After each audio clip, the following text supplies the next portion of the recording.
The test is in 4 parts. Part 1, Part 2, Part 3, and Part 4. Now look at Part 1. Part 1.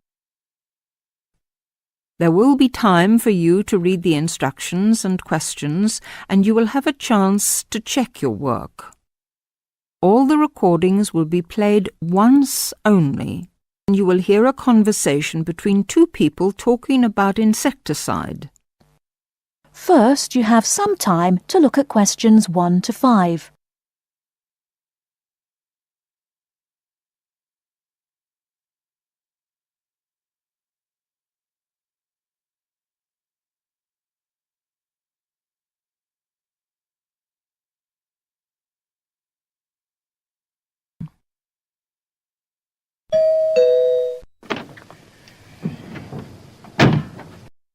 Yes?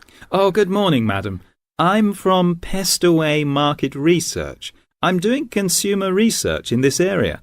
I wonder if you'd mind telling me, do you use Pestaway in your home? Pestaway? Oh, the insecticide thing. Well, yes, as a matter of fact, I do. What do you use it for, madam? Fleas, ants, cockroaches, woodworm? Oh, cockroaches. This is an old house, you see, and we often get cockroaches in the kitchen. I tried scrubbing and disinfecting, but it didn't seem to do much good. And then I heard a commercial about Pestaway, so I thought I'd try that. Was that on TV? No, it was radio, one of those early morning shows. You heard it advertised on the radio? Fine. And you say you use it in the kitchen. Do you use it anywhere else in the house? In the bathroom, say? Oh, no. We've never had any trouble anywhere else. We get the odd wasp in the summer sometimes, but I don't bother about them. It's the cockroaches I don't like. Nasty, creepy, crawly things. And you find Pestaway does the trick? Well, yes, it's quite good. It gets rid of most of them. How long have you been using it, madam? Oh, let's see. About 2 years now, I think. About 2 years. And how often do you find you have to spray? Oh, I give the kitchen a good spray round the skirtings and under the stove, you know, about every 6 weeks. Every 6 weeks or so, I see. Before you hear the rest of the conversation, you have some time to look at questions 6 to 10.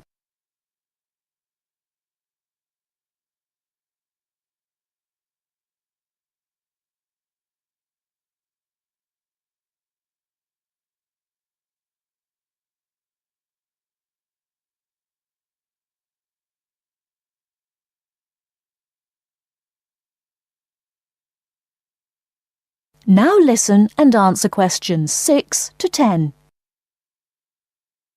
About every 6 weeks. Every 6 weeks or so, I see. Where do you buy your Pestaway, madam? A supermarket? Chemist? Oh, no. I get it at the little shop at the end of this street. They stock practically everything. It means taking a bus if I want to go to the supermarket. Well, thank you very much, madam. Oh, could I have your name, please? Mrs. Edgerton. Mary Edgerton. That's Egerton. Egerton. And the address? The address is 12 Holly, Peterford. 12 Peterford. And may I ask your age, madam?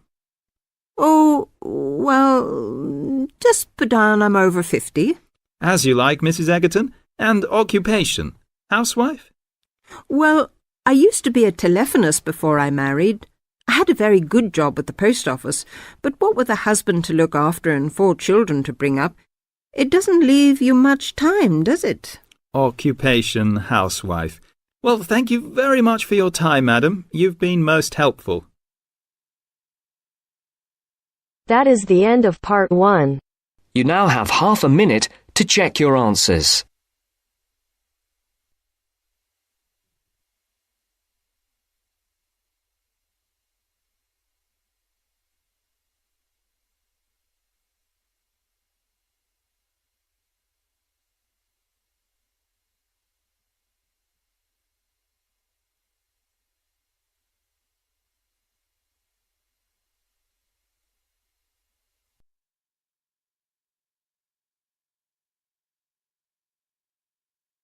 Now turns to Part 2. Part 2. First, you have some time to look at questions 11 to 16.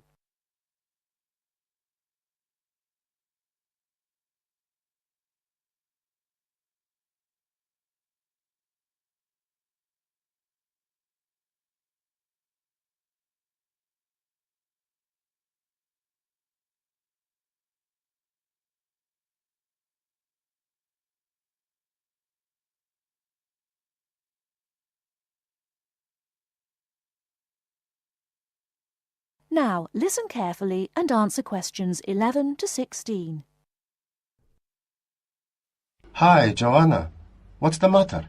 You look a bit depressed. Hi, Kamal. I've just been reading this article in the newspaper about how difficult it is for sociology students to get a job after they graduate. They always want people with work experience. How do you get work experience if they won't give you a job? It's an impossible situation. Yes, I know. It's a real problem. And the article says that some people spend a year or more living at home, doing unpaid voluntary work just to get something to put on their CVs.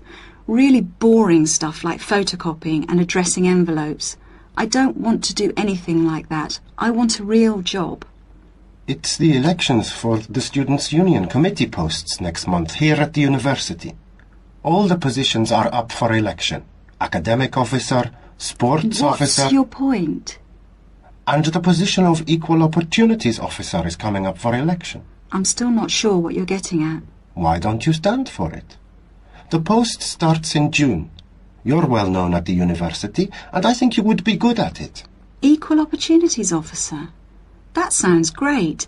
Isn't that the Students' Union Officer who promotes equality within the university? Yes, that's right. They raise awareness of equal opportunities for everyone in the university and promote the issue around campus. I'd love to do something for women on campus, but what about my studies? It's a paid sabbatical post. Sabbatical? Yes. That means you take a year off and then start your studies again.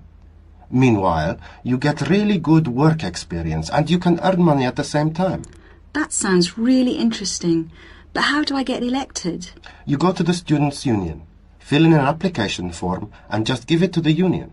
Then, I guess, you need to put together a manifesto and try to get people to support you. I'll help you with your campaign, and I'll help you with publicity materials like posters for the notice boards and leaflets to hand out to everyone. It sounds really exciting. What exactly does the Equal Opportunities Officer do? I'm not really sure. Let's have a look at the Students' Union website. There it is. The Equal Opportunities Officer is responsible for anything which concerns women and equal rights, and is responsible to the Students' Union Executive Committee for making sure that any racism or sexism is dealt with. Students' Union officers have to be available for students to talk about any problems they have and try to help them. I would love that part of the job, giving help and advice to students. The whole reason I want to work in social services is to help people. That would be very good experience. It's a big responsibility too. It also says that you're in charge of a budget and you would be responsible for managing a team of people. It's good experience for a management position in the future. Now I'm getting really excited. What about the day-to-day responsibilities? It says here that the Equal Opportunities Officer acts on any health and safety issues. The Equal Opportunities Officer represents all the students on university committees like the Safety Committee and the Equal Opportunities Committee. Lots of meetings then. I don't think I would enjoy all those meetings quite so much. My first aid certificate might be useful for safety issues. Very useful. And you would supervise the running of the creche, make sure that students with young children have access to childcare, that sort of thing. Oh look, the Equal Opportunities Officer also has responsibility for the university bus service. Perhaps I could even get it to run on time. No, don't be too ambitious. We have to get you elected first. Let's take a walk to the union office. Maybe we can meet the Equal Opportunities Officer and talk to her about the job. Great, let's go.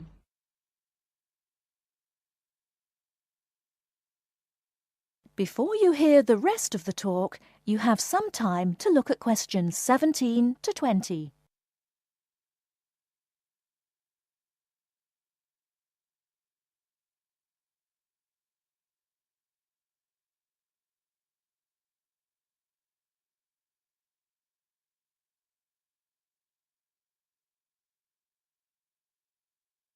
Now listen and answer questions 17 to 20. That's about all I want to say about the course and coursework. As you heard, it's very intensive and there's a lot of work to do. So, how to deal with all the work? It's really important to make sure you have good study skills. It makes the difference between failing, just passing, or doing well on any course. There are workshops given by student service counsellors on study skills. But I just want to put you in the picture with a quick overview of useful study skills. There are 5 points I want to make here. The main thing is to get organised. The first thing you need to do, as soon as you get your timetable and reading list, is to draw up a plan of study. Time management is what all students are bad at. Unfortunately, it's what they need to be very good at. Make up a timetable and put in all the things like lab work, lectures, seminars and tutorials that you will attend. Make a note of exactly what work you will do for each of your courses. Where do we get that from? Your lecturer will tell you exactly how you will be assessed at the end of the course. Make sure that you add in time for reading, preparing seminars and so on. Put deadlines into your study plan and put these deadlines into your computer to remind you when they are. With deadlines you need to be realistic and know yourself. Are you the kind of person who leaves things to the last minute?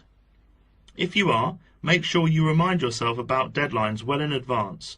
Don't leave things to the last minute. That sounds like me. Aim to have a balanced life of academic work, a paid job if you need one, and social activities. As a rough guide, you should be doing 40 hours of academic work per week, and 5 to 15 hours for a part-time job, no more. The second point is don't be late or miss lectures. Remember, the person giving the lecture is probably the same person who sets your exams. In lectures, you hear information from the person who will be testing you on it. You will take much longer to gather it from other sources.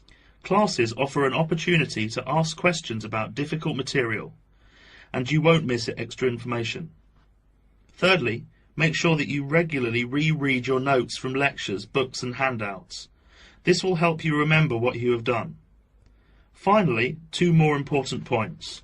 We expect you to work long hours on your own. The information we give you in tutorials and lectures is just a starting point, often comprising the main points of themes of the subject. After this, it's up to you to go into detail about the topic and be familiar enough on certain points to give a seminar on it if asked. The next and last point is this. You need to think about what you read and any information you get on a topic. We're looking for students who can evaluate material critically, students who can think critically. Students who simply read and remember information do not make as good progress as students who think about the subject and form their own opinions on it, based on looking at the subject from all points of view.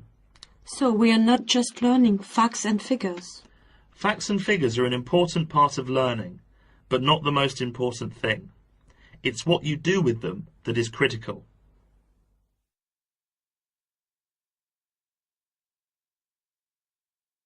That is the end of part 2. You now have half a minute to check your answers.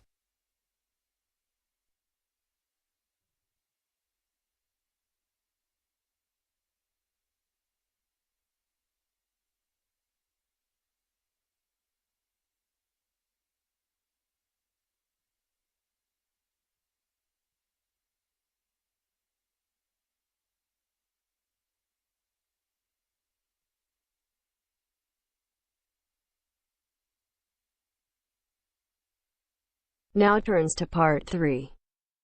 Part 3. And welcome to this morning's lecture on transport. First, you have some time to look at questions 21 to 25.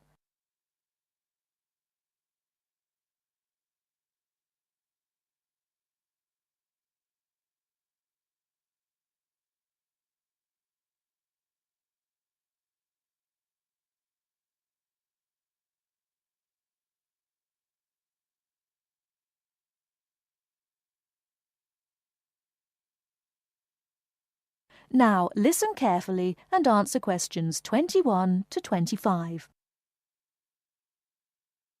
Good morning. and welcome to this morning's lecture on transport. What I'll be doing today is comparing forms of transport in different countries to see how forms of transport are affected by factors such as geographical landscape and economic development. My focus will be on countries in South America, Europe and Asia.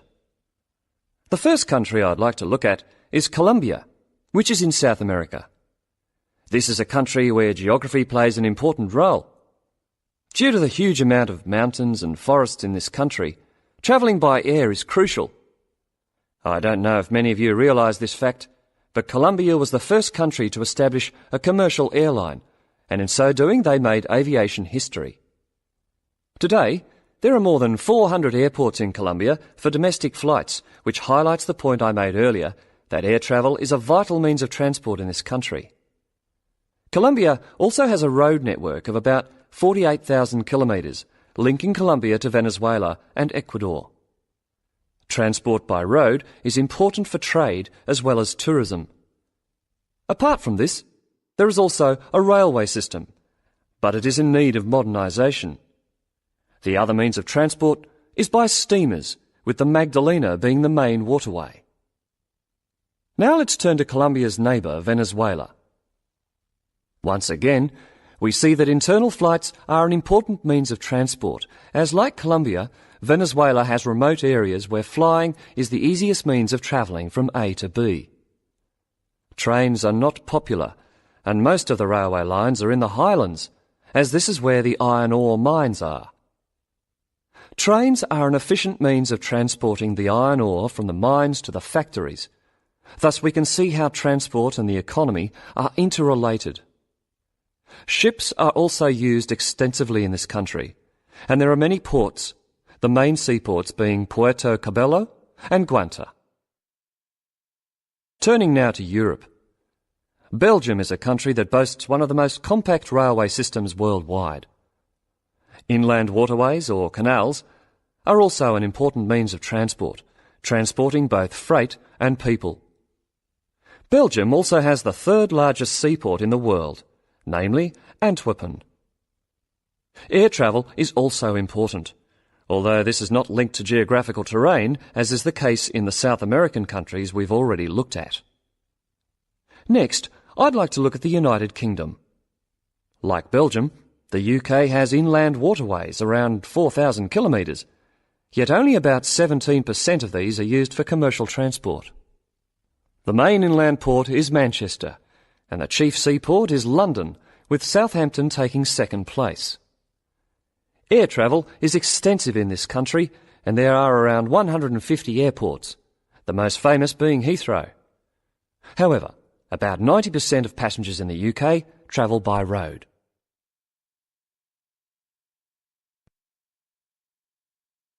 Before you hear the rest of the talk, you have some time to look at questions 26 to 30.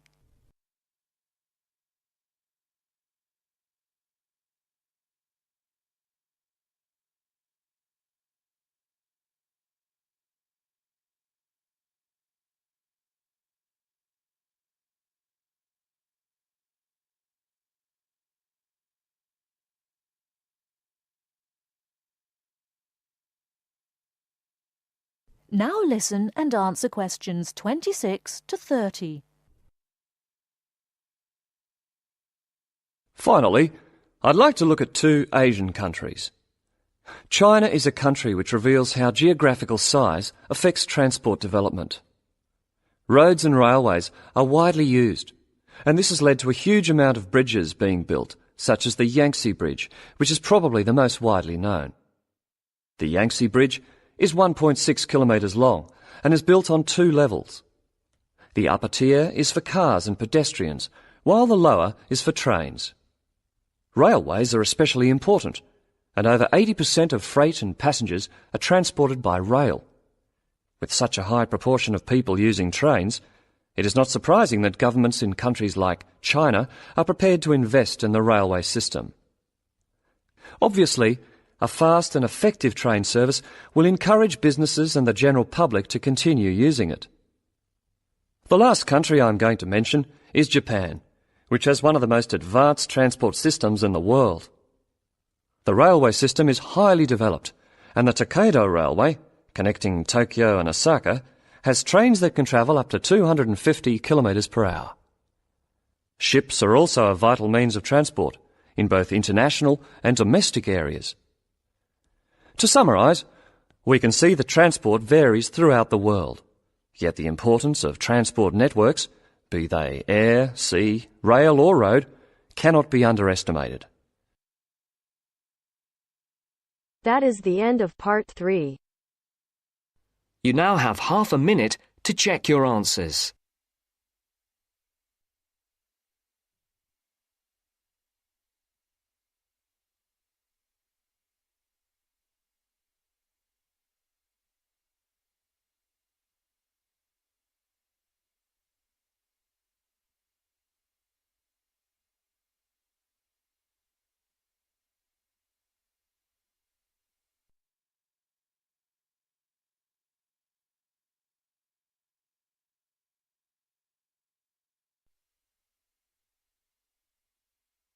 Now turns to part 4. Part 4. You will hear part of a lecture about how adults and babies communicate. You should answer the questions as you listen because you will not hear the recording a second time. First, you have some time to look at questions 31 to 40.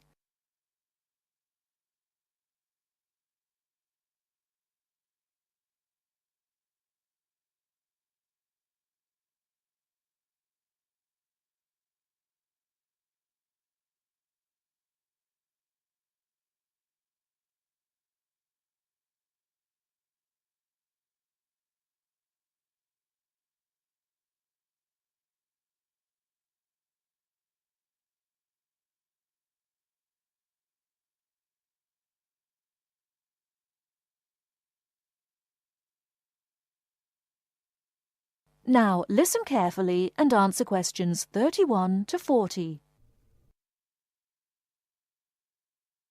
Hi, I'm Emma Bailey, and today I'm going to be talking baby talk. Hopefully, you'll find the subject interesting rather than infantile. I'd like to start by getting you to imagine a scenario. You're in an office or at a family gathering when a mother comes in with her young baby. Like everyone else, you want to see the mother and baby, and you probably want to talk to the baby. How do you do this? What kind of language do you use? Recent research has shown that adults all talk to babies in similar ways. They repeat phrases over and over again in a high-pitched sing-song voice with long vowel sounds. And if they ask questions, they exaggerate their intonation. Researchers have discovered that this kind of language, which they have called motherese, is used by adults all over the world when they talk to babies. And according to a new theory, motherese forms a kind of framework for the development of language in children. This baby talk, so the theory goes, itself originated as a response to another aspect of human evolution, walking upright. In contrast to other primates, humans give birth to babies that are relatively undeveloped. So, whereas a baby chimpanzee can hold on to its four-legged mother and ride along on her back shortly after birth, helpless human babies have to be held and carried everywhere by their upright mothers. Having to hold on to an infant constantly would have made it more difficult for the mother to gather food. In this situation, researchers suggest, human mothers began putting their babies down beside them while gathering food. To pacify an infant distressed by this separation, the mother would talk to her offspring and continue her search for food. This remote communication system could have marked the start of motherese. As mothers increasingly relied on their voices to control the emotions of their babies and later the actions of their mobile juveniles, words emerged from the jumble of sounds and became conventionalized across human communities, ultimately producing language.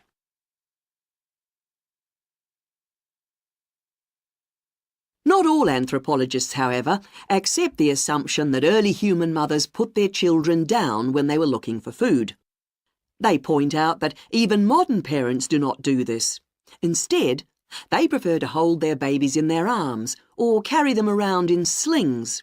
They suggest that early mothers probably made slings of some kind, both for ease of transportation and to keep their babies warm by holding them close to their bodies. If this was the case, they would not have needed to develop a way of comforting or controlling their babies from a distance. It's not only anthropologists, but also linguists who challenge this explanation for how language developed. They say that although the motherese theory may account for the development of speech, it does not explain the development of grammar. Nor, they say, does it explain how the sounds that mothers made acquired their meaning. Most experts believe that language is a relatively modern invention that appeared in the last 100,000 years or so. But if the latest theory is right, baby talk, and perhaps fully evolved language, was spoken much earlier than that. We know that humans were walking upright 1.5 million years ago. This means that mothers may have been putting their babies down at this time and communicating with them in motherese. We can be sure that this is not the end of the story, as anthropologists and linguists will continue to investigate the origins of this most human of abilities, language. That is the end of part 4. You now have half a minute to check your answers.